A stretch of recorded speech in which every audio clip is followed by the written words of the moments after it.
Hello, everybody. Today I'm going to talk about Green Lantern, Beware My Power. It came out, I think, the summer of 2022. And it's the next movie in the Tomorrowverse. I was worried we weren't going to get another one, but we are. And how do I know this is in the Tomorrowverse? We get mentions of Batman, Superman, Martian Manhunter, and by the way, I'm going full spoilers in this review. There's a lot to talk about for this movie, for sure. So it starts with our main Green Lantern, John Stewart, played by Otis. I don't know how to say his name, but you have to look it up.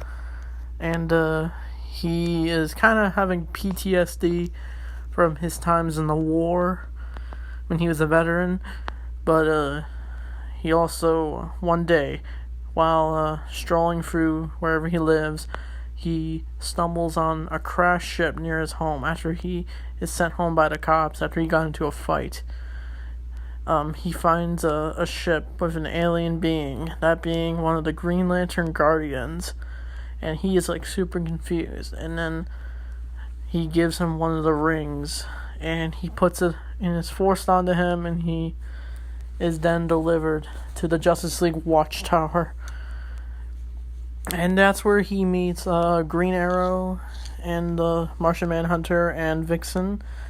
And they're basically sent on a mission. Well, just Green Arrow and Green Lantern, John Stewart, are sent on a mission to investigate the deaths of a bunch of Green Lanterns. And I think that's the plot of the movie. And what really surprised me about this movie is that we finally get a solo movie that is centered around Hal Jordan. There are other Green Lantern solo movies. As you know, months ago, I reviewed Green Lantern First Flight. Last year, I reviewed the Ryan Reynolds movie. But with this movie, I feel like it's consistent. It's trying to explore Green Lantern while also being part of the DC Tomorrowverse. I love how early, when Green Lantern goes to the Watchtower, it already shows that the Justice League is established. And as you know, in the Long Halloween, Green Arrow and Flash go to Batman's door, and we're assuming that's set up for Justice League, and it definitely was. But we're getting a Justice League Mortal. I think I don't think that comes out later till this year. So anyway, off topic, but I think this movie's really good because it's just it has a bunch of characters that I like that we never really get to see in DC movies. I feel like it's very inspired by the DCAU. We see Hawkgirl, and it's Shira Hall. It's not a different version of Hawkgirl, and John Stewart and her meet it. So I feel like it's kind of a reference because in Justice League, John Stewart and Shira were in a romantic relationship for a bit until the series finale. So I thought that was cool, and I really liked the dynamic between Green Arrow and John Stewart, because Green Arrow tries to show John the ways of the Green Lantern. He tells them the oath, he shows them their history, he sees holograms of Sinestro, Hal Jordan. So, by the way, Hal Jordan becomes a major part of this plot later. But, basically, Hal Jordan went missing, and it was because he went on a mission, and some people think he died. But, it's revealed he didn't. And I feel like my only issue with this movie is, towards the middle of the movie, the movie's pacing starts to drag when they start having exposition. They also run into, Adam Strange. I don't know much about that character, but he seems kind of like a retro kind of hero. He's played by Brian Bloom, who voiced Captain America in the Earth's Mightiest Heroes Avengers. I thought that was cool. I think he even got his own short film recently. So that explains a lot. And I think basically what caused this investigation is basically they were building this Zeta beam, and Hal Jordan was helping out testing if it's okay to use, but then something went wrong, and then Hal tried to protect them, but he got vaporized by the thing. But it's later revealed when the Hawkgirl Green Lantern and Green Arrow go to this facility. They're captured by Sinestro. So we finally get Sinestro. I thought the way they put the I think the Yellow Lantern symbols look kind of different, in my opinion. Like, I was wondering, like, was this like a change and like make it look modern from the comic books? I guess, I don't know. And I also thought it was cool to see like statues of the Green Lanterns. Like, it was like a bunch of Easter eggs. Like, we even get a reference to the squirrel Green Lantern, but mainly we don't see like the ones we're more familiar with, other than Hal Jordan and Sinestro. I just like how Green Arrow refers to Sinestro as just a psychopath, because that's what he probably is. But as our characters are kidnapped by the bad guys, that's where they run into Hal Jordan, who's revealed to be alive. But them teaming up with him, it was a big mistake, as they escape from Sinestro. He's even listening on their plans to escape.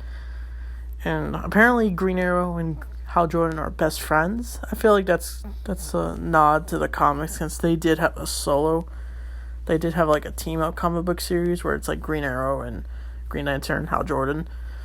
But then when they escape, they learn that Hal's not the man they thought that he was. He starts killing aliens.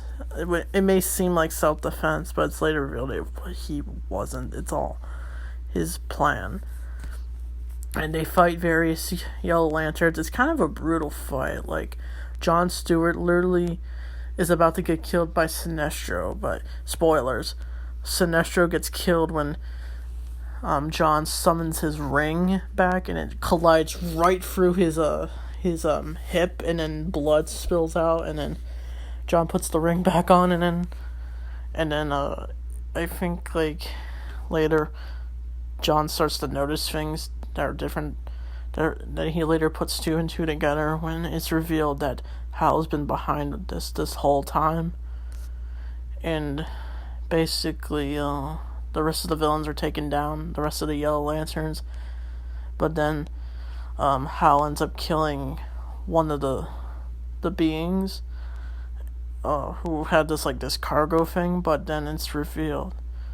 Green Arrow tried to question why he's acting like this, but then it's revealed that he's been evil this whole time. He's now the villain, Parallax. If you don't know who that is, he's like an alien that possesses people. This was like a controversial storyline where Hal Jordan became evil for no reason, and he like killed a bunch of people, the entire Green Lantern Corps. And it's even revealed in this movie that what really happened was that Hal Jordan was about to die by Sinestro after he got hit by the giant beam, but it's revealed that Sinestro put the Parallax in Hal before, and then he let go of his ring to give it to another person. That isn't revealed that Jon's been wielding Hal Jordan's ring the whole time, even though Jon doesn't really like being a Green Lantern. He's just like, I don't like this ring, I want to take it off. But then he starts to see the meaning of the Green Lanterns. Even when he said the oath, he was kind of like whatever about it. But then later, when he's fighting Parallax, Green Lantern, he says it. He says it loud and proud. That was probably the best scene in the movie. And it's revealed that Hal Jordan just wants to take over the world and just destroy everybody and make the world in his image. Kind of a cliche plan, I know, but it was alright. But then after Jon, he looks like he's about to get killed. He even takes off some of the rings of Hal when he had like a bunch of them, because he stole them from a bunch of dead Green Lanterns that Sinestro killed. And apparently Green Arrow swoops in at the last minute and fires an arrow into Hal. Hal Jordan dies. I was super bummed when Hal Jordan became evil. Like, I guess they wanted to do a plot twist, because these Tomorrowverse movies are having plot twists. I feel like my main issue with the Tomorrowverse is like it's like kind of slow to watch at times. Like I feel like I need to rewatch these movies, because last year I wasn't really into the Justice League Justice Society movie, but this movie It had slow moments, but I feel like it's a good movie, a lot to talk about. I like the part where Jon Stewart basically tells Green Arrow that um when he feels guilty for killing Hal, he's just like, we can't beat ourselves up over it, as long as if we do things for the right reason. Like, he's basically telling him how we all are forced to do things we don't like doing, but as long as if we do it for the right reason. And I think the movie does end with Hawkgirl going to protect her people, and I think Hal and Green Arrow become friends. And that's the movie. So, Green Lantern Beware My Power was a definitely interesting movie. Slow at times. I wish some characters had more moments to shine, like Hawkgirl, Sinestro. And I wish Hal didn't become evil, but he did. But I feel like the plot twist is really well done. And maybe they'll resurrect Hal. Probably not, since this is a new universe. Because, if you don't know, and I have a wild theory that this is the Flashpoint that Flash created after Justice League Dark Apocalypse War. It may be, maybe not. But in the Justice League Dark Apocalypse War, Hal Jordan does die in that movie, in a still frame. But in this movie, he gets a full-on appearance. I'd just like to also say Nolan North plays Hal Jordan in this. I feel like that was kind of a weird choice. I don't hate Nolan North. I love Nolan North. He's a great voice actor. It's just, I don't know. I don't think he was suited for Hal Jordan. I feel like a younger actor could have played him, like Josh Keaton, because he's really good as Hal Jordan. But anyway, how would I rate this movie? I'd probably give it an 8 out of 10, maybe a 7. It wasn't my favorite. I like other movies more, for sure.